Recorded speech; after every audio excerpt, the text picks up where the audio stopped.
Praise the Lord. ദൈവനാമം ഉണ്ടായിരിക്കട്ടെ. ഇന്ന് നമുക്ക് അല്പസമയം 53-ാം സങ്കീർത്തനം ഒന്ന് ചിന്തിക്കാം. 53-ാം സങ്കീർത്തനം ദാവീദ് എഴുതിയ സങ്കീർത്തനമാണ്. വെറും 6 വാക്യങ്ങൾ അടങ്ങി ഈ സങ്കീർത്തനം നോക്കുമ്പോൾ ഇതും 14-ാം സങ്കീർത്തനം വളരെ സാമ്യമുള്ളതായിട്ട് നമുക്ക് കാണാൻ കഴിയുന്നുണ്ട്. ഇതിൽ 1-ാം വാക്യം ഇങ്ങനെ വായിക്കുവാൻ കഴിയുന്നുണ്ട്: ദൈവമില്ല എന്ന് മൂഢൻ തൻ്റെ ഹൃദയത്തിൽ പറയുന്നു, അവർ വഷളന്മാരായി മ്ലേച്ഛമായ നീതികേട് പ്രവർത്തിക്കുന്നു, നന്മ ചെയ്യുന്നവൻ ആരുമില്ല.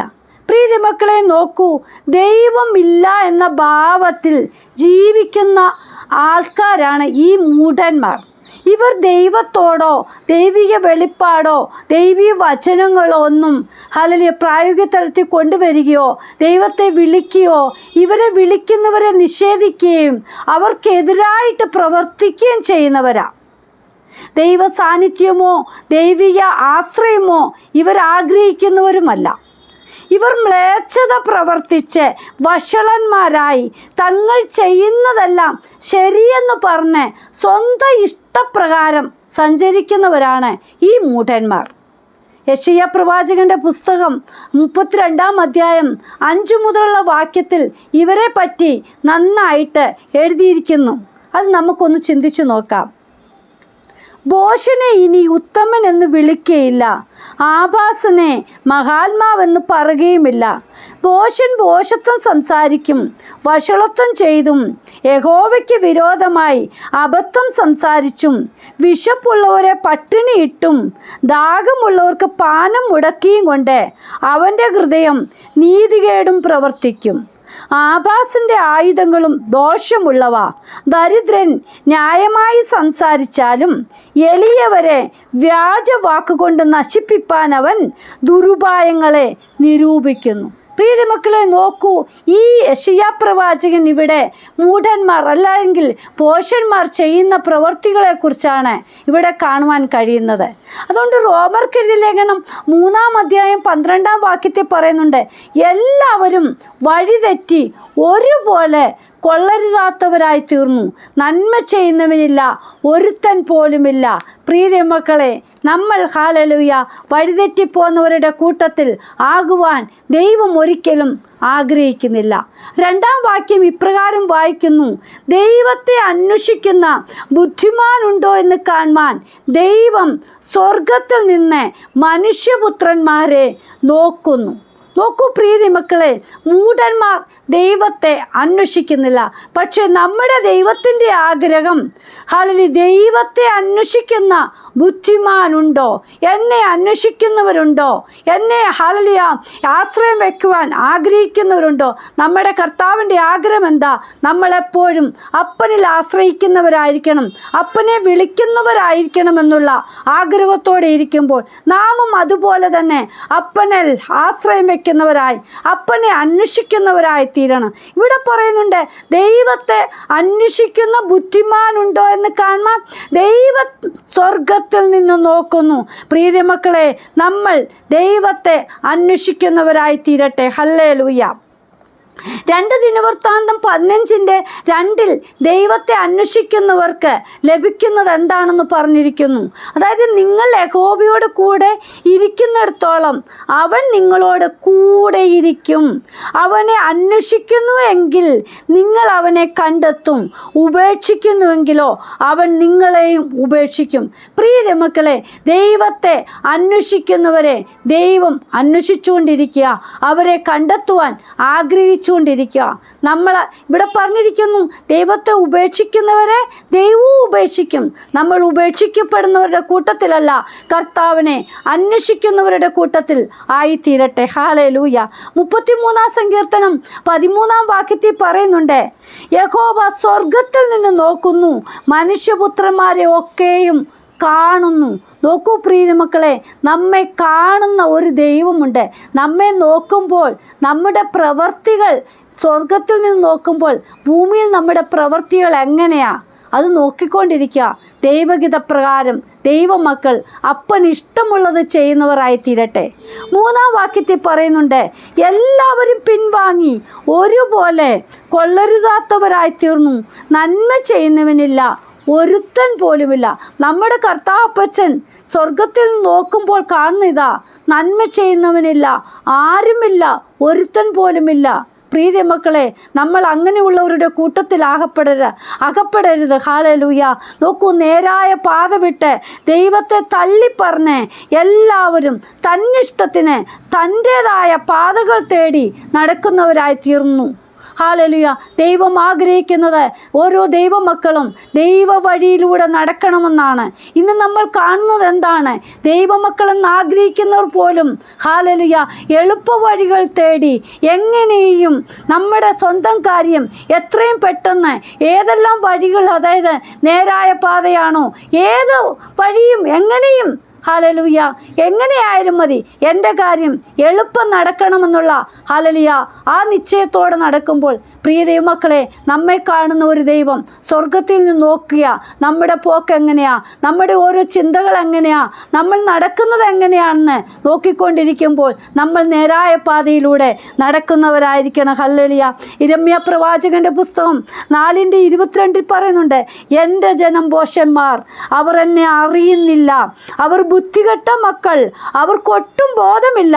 ദോഷം ചെയ്യുവാൻ അവർ സമർത്ഥർ, നന്മ ചെയ്യുവാനോ അവർക്ക് അറിഞ്ഞുകൂടാ. നോക്കൂ, യിരെമ്യാ പ്രവാചകൻ പറയുകയാണ്, ഹല്ലേലൂയ, എൻ്റെ ജനം ഭോഷന്മാരാ. ഹല്ലേലൂയ. അവർ ദൈവഭയമില്ലാതെ ദൈവത്തെ തള്ളിപ്പറഞ്ഞ് അവർ തന്നിഷ്ടത്തിന് നടക്കുന്നു. ഹല്ലേലൂയ. അവർ ബുദ്ധികെട്ട മക്കൾ, അവർക്കൊരു ബോധവുമില്ല. പ്രിയ ദൈവമക്കളെ, നമ്മൾ ബോധമുള്ളവരായി ദൈവത്തിൻ്റെ മക്കളായി കർത്താപ്പച്ചന് ഇഷ്ടമുള്ളവരായി തീരുവാൻ നമ്മൾ ആഗ്രഹിക്കണം. നമ്മൾ അപ്പനും അതാണ് ആഗ്രഹിക്കുന്നത്. നമ്മെക്കുറിച്ച് നമ്മൾ ദൈവമക്കളായി തന്നെ യേശുപ്പൻ്റെ പാത പിൻപറ്റുന്നവരായിരിക്കണം. ഹല്ലേലൂയ. നന്മ ചെയ്യുന്നവരായി, മറ്റുള്ളവർക്ക് ദ്രോഹമല്ല, നന്മ ചെയ്യുന്നവരായി തീരണം. നമ്മൾക്ക് തന്നിട്ടുള്ള നന്മകൾ മറ്റുള്ളവർക്ക് കൂടെ നമ്മൾ പ്രയോഗിക്കത്തക്കവണ്ണം ഹല്ലേലൂയ ആയിത്തീരട്ടെ. ആ 4-ാം വാക്യത്തിൽ, നീതികേട് പ്രവർത്തിക്കുന്നവർ അറിയുന്നില്ലയോ, അപ്പം തിന്നുന്നത് പോലെ അവർ എൻ്റെ ജനത്തെ തിന്നുകളയുന്നു, ദൈവത്തോടവർ പ്രാർത്ഥിക്കുന്നുമില്ല. പ്രിയ മക്കളെ, മൂഢന്മാർ എങ്ങനെയാ രുചികരമായി എങ്ങനെ ആഹാരം കഴിക്കുന്നുവോ അതിലുപരിയായിട്ടാണ് ഹല്ലേലൂയ മൂഢന്മാർ നീതികേടിലേക്ക് തിരിയുന്നത്. ദൈവത്തെ അന്വേഷിക്കുന്ന ബുദ്ധിമാനുണ്ടോ എന്ന് ദൈവം സ്വർഗത്തിൽ നിന്ന് നോക്കുമ്പോൾ പ്രിയ മക്കളെ, നമ്മുടെ പ്രവൃത്തി എങ്ങനെയായിരിക്കണം? ഹല്ലേലൂയ. ഇവിടെ നോക്കൂ, ഹല്ലേലൂയ, രുചികരമായിട്ട് എങ്ങനെ അപ്പം തിന്നുന്നുവോ അതുപോലെ ദൈവമക്കളെ ഇല്ലായ്മ ചെയ്യുവാൻ മൂഢന്മാർ നോക്കുകയാ. പ്രിയ മക്കളെ, നമ്മൾ തിരിച്ചറിയണം, ആരാണ് നമ്മുടെ അടുക്കൽ കടന്നു വരുന്നതെന്ന് നാം മനസ്സിലാക്കണം. ഹല്ലേലൂയ. ദൈവമില്ല എന്ന് പറഞ്ഞു നടക്കുന്ന മൂഢന്മാരുടെ കൂട്ടത്തിലാണോ നാം? അതോ ദൈവം എന്നെ സകലത്തിനും മതിയായവനാ, എന്നെ വഴി നടത്തുന്ന അപ്പൻ, എന്നെ കാക്കുന്ന അപ്പൻ എൻ്റെ കൂടെയുണ്ട്, ഏതാപത്തും അനർത്ഥവും എന്തു വന്നാലും വലങ്കരത്തിൽ പിടിക്കുന്ന എൻ്റെ ദൈവം എൻ്റെ കൂടെയുണ്ട് എന്ന് പറയുന്ന ഒരു ദൈവ പൈതലാണോ നിങ്ങൾ? ഹല്ലേലൂയ. നാം നമ്മെ തന്നെ ദൈവസന്നിധി സമർപ്പിക്കാം. ഹല്ലേലൂയ. നോക്കൂ, ഒരു ദൈവ പൈതലിനെ നശിപ്പിക്കാനാണ് മൂഢൻ നോക്കുന്നത്. അതുകൊണ്ടാണ് ഇവിടെ പറഞ്ഞത്, അപ്പം തിന്നുന്നത് പോലെ അവർ എൻ്റെ ജനത്തെ തിന്നുകളയുന്നു. ഹല്ലേലൂയ. നന്മ ചെയ്യുവാൻ ആഗ്രഹിക്കുന്ന മക്കളെയും തിന്മ പ്രവൃത്തിയിലേക്ക് കൂട്ടിക്കൊണ്ടു പോകുവാൻ മൂഢന്മാർ, അതായത് ദൈവഭയമില്ലാത്തവർ നോക്കുമ്പോൾ നമ്മളത് തിരിച്ചറിയണം. 5-ാം വാക്യത്തിൽ പറയുന്നുണ്ട്, ഭയമില്ലാതിരുന്നിടത്ത് അവർക്ക് മഹാഭയമുണ്ടായി. പ്രിയ മക്കളെ, ഒരു ദൈവ പൈതലിനെ കണ്ടപ്പോൾ ഹല്ലേലൂയ നീതിമാന്മാരോട് കൂടെ ദൈവമുണ്ടെന്ന് ഈ മൂഢന്മാർ മനസ്സിലായപ്പോൾ അവരുടെ ഉള്ളിൽ അവർക്ക് മഹാഭയമുണ്ടാകുവാൻ ഇടയായി തീർന്നു. ഹല്ലേലൂയ.